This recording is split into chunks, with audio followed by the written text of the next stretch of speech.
Olá, pessoal! Nesse vídeo, nós vamos identificar os elementos que levaram à transformação do sistema de ensino nacional em campanha governamental no Brasil. Vamos também analisar os efeitos dessas transformações adotadas no sistema educacional no período do Estado Novo, que vai de 1930 a 1935 no Brasil. E vamos também reconhecer as influências ideológicas do Estado sobre o sistema de ensino nacional na era Vargas, de 1930 a 1945. Vamos lá. A era Vargas foi um período em que o Brasil esteve sob o governo centralizador e populista de Getúlio Vargas. Essa era teve início na Revolução de 1930, com um movimento liderado por Vargas, que destituiu Washington Luiz e impediu a posse do presidente eleito Júlio Prestes. A era Vargas teve seu fim em 1945, com a deposição de Getúlio Vargas. Segundo a historiografia, a gente pode dividir em 3 fases esse período de governo. O governo provisório, que vai de 1930 a 1934, o governo constitucional, que vai de 1934 a 1937, e o Estado Novo, de 1937 a 1945. A gente precisa destacar que no ano de 1951, Vargas volta ao comando nacional por meio de eleições diretas para presidente. E durante a sua campanha eleitoral, utilizou o apelo nacionalista de um Brasil mais moderno, com incentivo do desenvolvimento da indústria nacional. A famosa frase "o petróleo é nosso" e a criação da Petrobras foram as bases da campanha eleitoral, mas a forte oposição política, principalmente da União Democrática Nacional, famosa UDN, e de Carlos Lacerda, provocou a insustentabilidade do novo governo Vargas. A pressão chegou a tal ponto que, em 24 de agosto de 1954, Vargas comete suicídio para não renunciar novamente. Deixou para a nação sua última declaração, a célebre frase: "Saio da vida para entrar para a história". A era Vargas pôde ser caracterizada pelo poder centralizador, pela política trabalhista e pelo nacional-desenvolvimentismo, que ampliaram os direitos dos trabalhadores e investiram na indústria e na formação de operários, dentre outras ações populistas. No Estado Novo, Getúlio Vargas reforçou seu poder, reduziu liberdades civis e implantou a censura. Havia ainda um reforço do militarismo por conta dos ânimos de guerra que rondavam o mundo inteiro na época. O Brasil ingressou de fato na Segunda Guerra Mundial somente em 1942, ao lado dos aliados. Antes disso, porém, apesar dos flertes com os fascistas de Vargas, o país tinha uma posição neutra no conflito. O ensino no Estado Novo foi amplamente utilizado como propaganda do governo de Getúlio Vargas. Falar do primeiro governo, de 1930 a 1945, é falar de uma série de reformas que se tornaram a grande propaganda do governo federal. Foi em 1930 que Getúlio Vargas criou o Ministério da Educação e Saúde, que contava com Gustavo Campanema, esse aí da foto, à frente desse ministério, que foi de 1934 a 1945. Campanema foi responsável pela Reforma Campanema, ou conjunto de leis orgânicas de ensino. A Reforma Campanema pode ser caracterizada por uma série de transformações do sistema educacional brasileiro que ocorreu entre 1942 e 1945.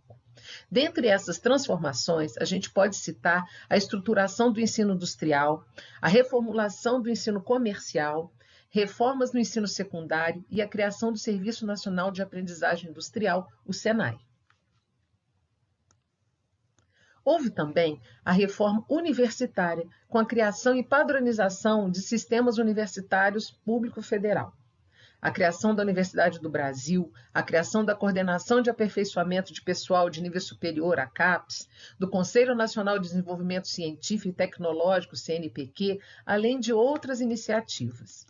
E no ensino primário, a política principal do governo foi a nacionalização do ensino, fechando as escolas estrangeiras, a construção de unidades escolas e a imposição de um sistema nacional de ensino. Em se tratando de educação na era Vargas, é preciso falar do Plano Nacional de Educação. Em 1931, o Conselho Nacional de Educação, CNE, foi criado pelo Decreto 19.850, de 11 de abril de 1931. Esse órgão teria indiretamente, entre suas atribuições, o desenvolvimento da educação no Brasil. Após o estudo e aprovação do plano do CNE, a proposta foi submetida ao exame do Executivo Federal e às considerações dos governos estaduais. E em 1932, o Manifesto dos Pioneiros da Educação Nova consolidava a visão de um segmento de elite intelectual que vislumbrava uma nova organização da sociedade brasileira por meio da educação.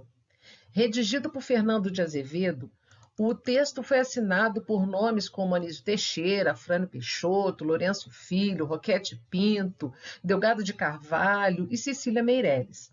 Esse grupo de intelectuais entendia que um dos pilares da reconstrução nacional seria um plano de reconstrução educacional.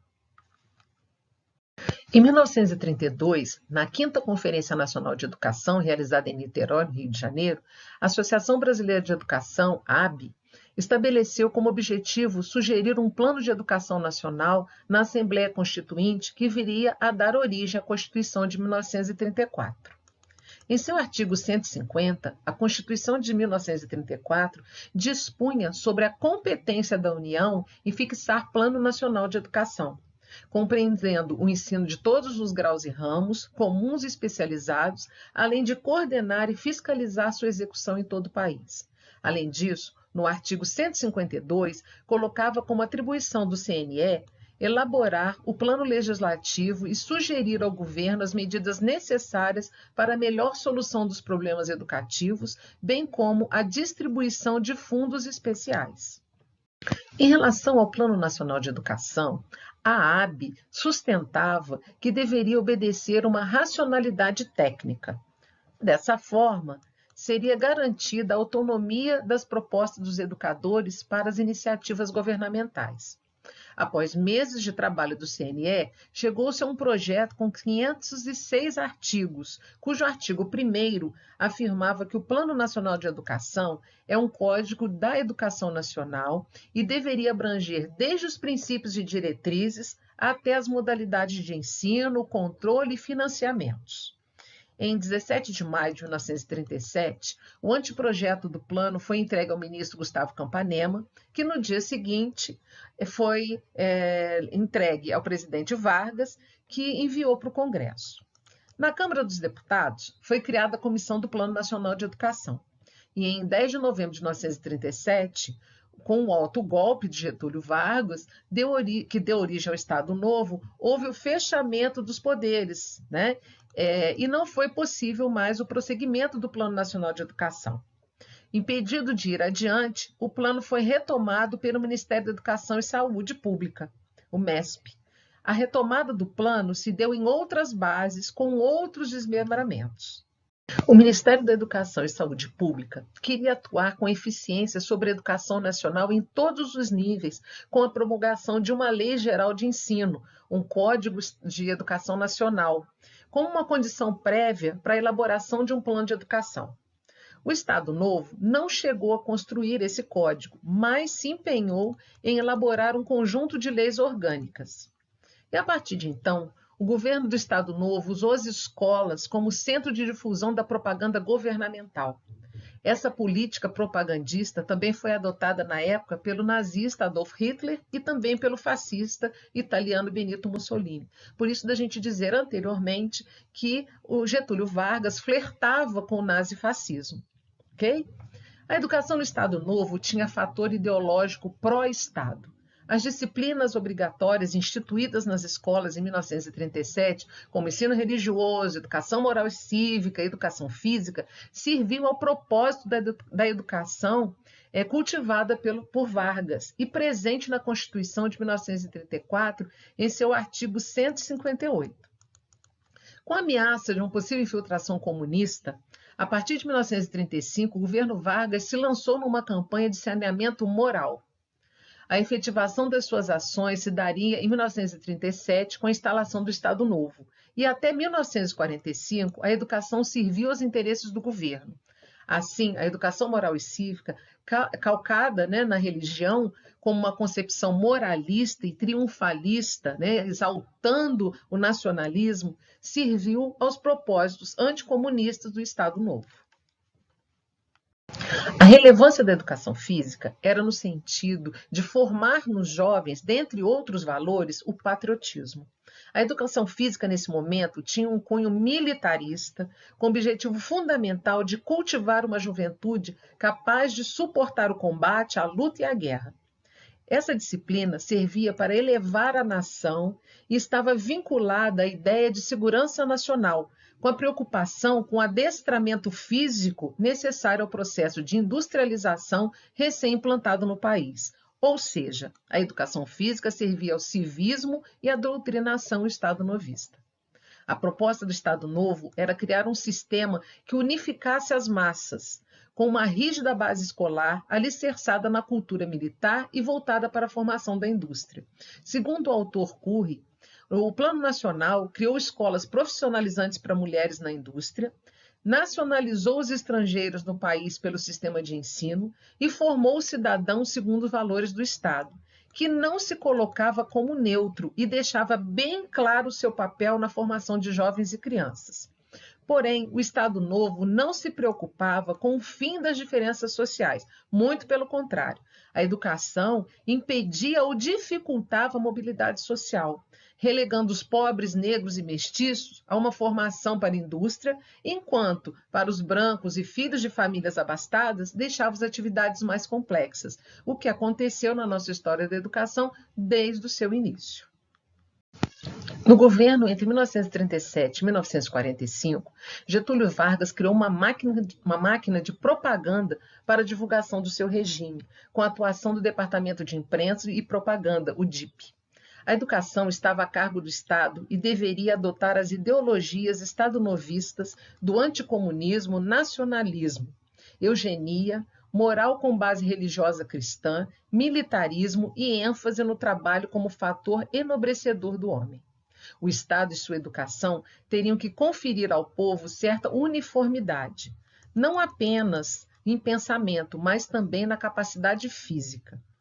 A educação serviu como forma de propaganda política para o Estado Novo, instaurando-a de forma autoritária e estabelecendo uma dura política de controle social, cultural e educacional por meio da inculcação de um civismo nacionalista, eugênico, militarista e religioso, utilizando ao máximo de todos os meios encontrados para angariar bases para os seus feitos.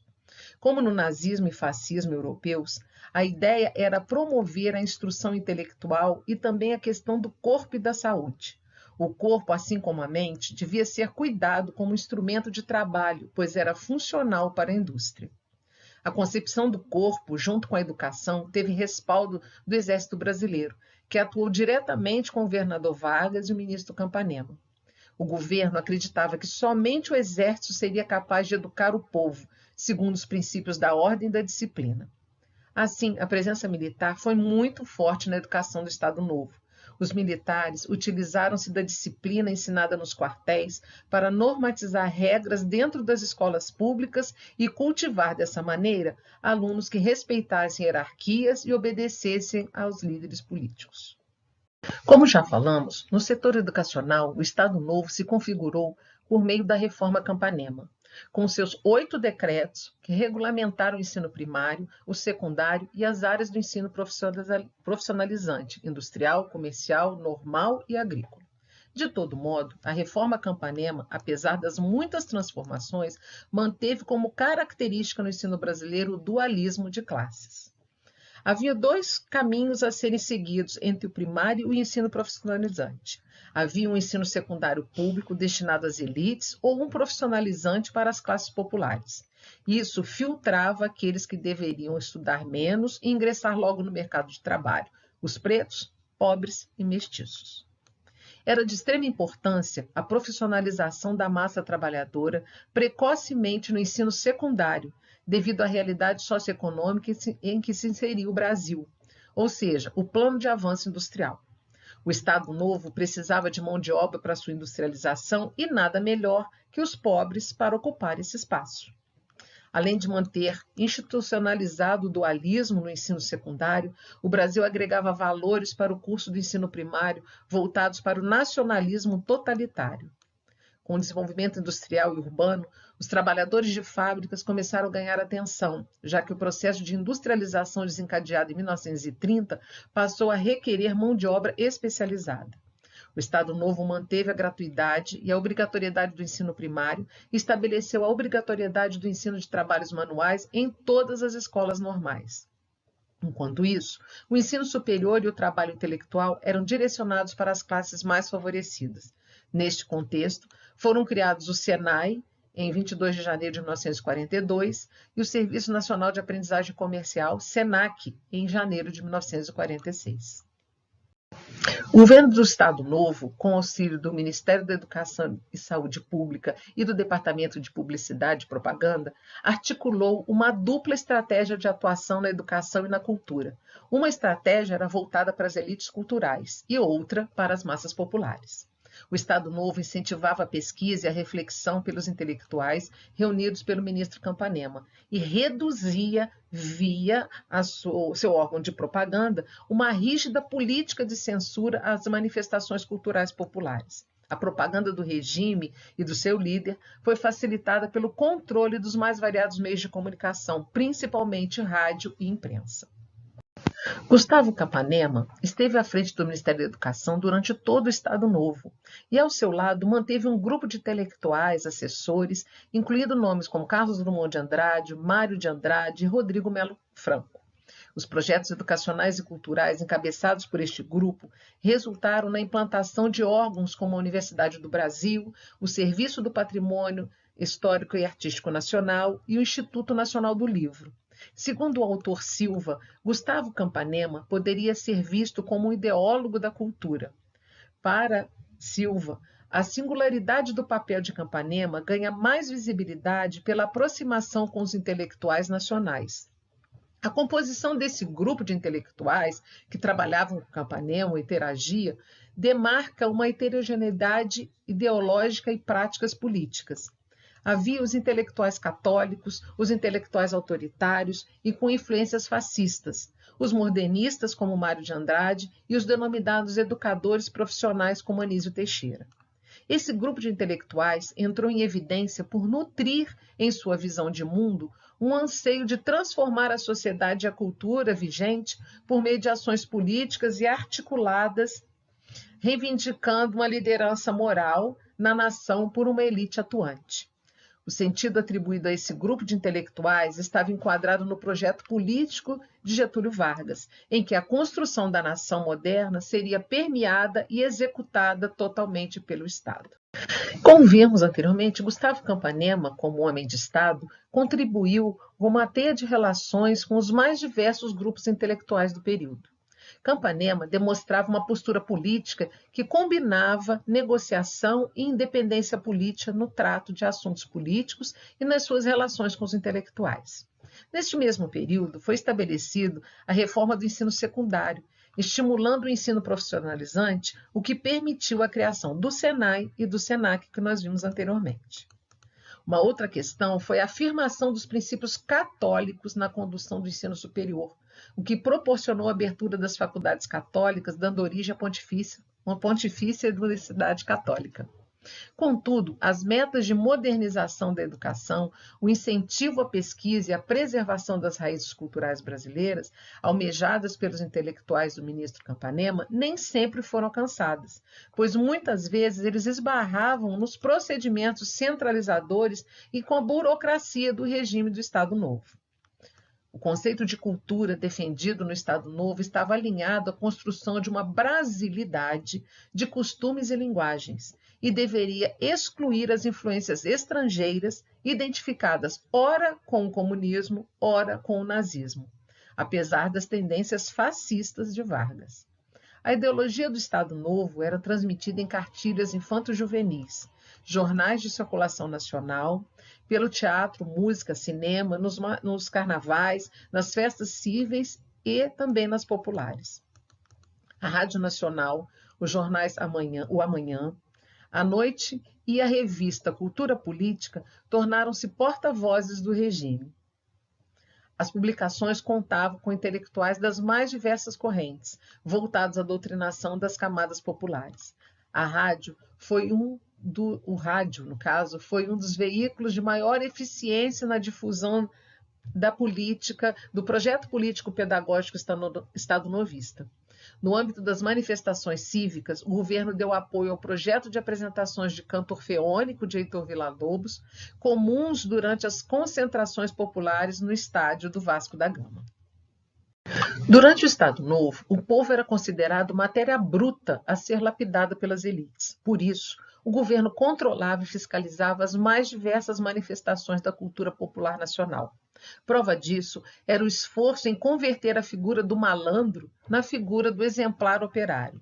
O Departamento de Imprensa, e Propaganda incentivava compositores a abandonar o tema da boemia e exaltar o trabalho, bem como a repudiar o comunismo, que era uma ameaça à nacionalidade. Nesse sentido, em 1939, Vargas criou o Dia da Música Popular Brasileira. Outra forma de demonstrar a força desse regime era a construção sólida da arquitetura nacional, como os prédios do Ministério da Guerra e a Estação Central do Brasil, ambos no Rio de Janeiro. O Estado Novo foi o período da era Vargas, marcado pelo conservadorismo e um arrojo na área industrial, cultural e educacional. Em sua política, estava voltada à criação de uma brasilidade nacionalista, conservadora, militarista, anticomunista, religiosa, obediente e industrializada. Para a construção do cidadão estadonovista, que era ora operário, ora soldado e sempre a serviço da pátria, o Estado Novo lançou mão da imposição de suas ideologias, inspirada no fascismo europeu, por meio da educação em várias instâncias. Para isso, promoveu reformas tanto no ensino básico quanto no secundário, a fim de ajustar suas diretrizes aos interesses governamentais, e também utilizou a educação como ferramenta da propaganda do regime e do seu líder, Getúlio Vargas. Bom, gente, essa foi a Era Vargas. E até o nosso próximo vídeo. Espero vocês. Tchau.